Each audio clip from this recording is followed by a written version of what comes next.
أعوذ بالله من الشيطان الرجيم. بسم الله الرحمن الرحيم.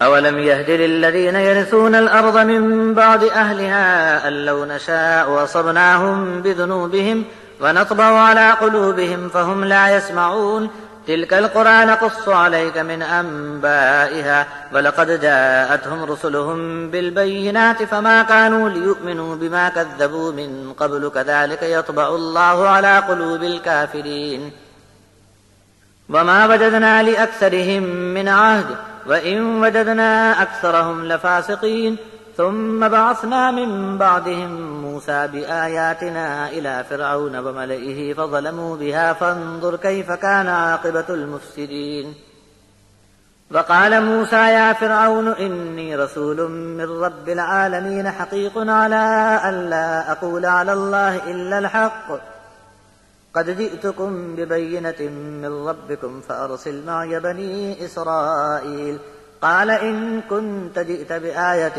فأت بها إن كنت من الصادقين فألقى عصاه فإذا هي ثعبان مبين ونزع يده فإذا هي بيضاء للناظرين.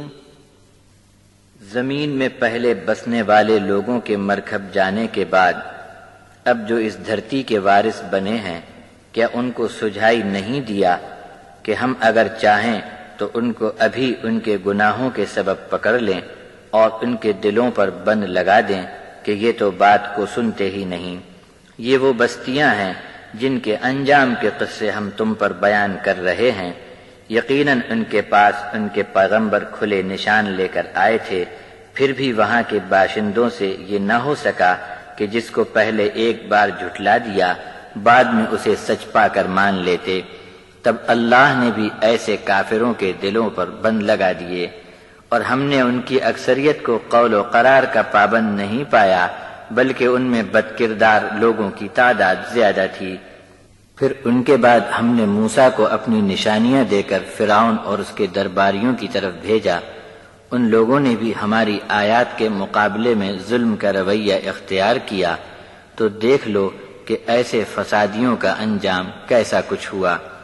اور موسیٰ علیہ السلام نے اعلان کر دیا کہ اے فرعون میں رب العالمین کی طرف سے بھیجا ہوا رسول ہوں، حق بات پر جم کر قائم ہوں کہ اللہ کے بارے میں صرف حق بات ہی کہوں گا. یقیناً میں تمہارے پاس تمہارے رب کی طرف سے کھلا نشان لے کر آیا ہوں، بس اب میرے ساتھ بنی اسرائیل کو بھیج دو.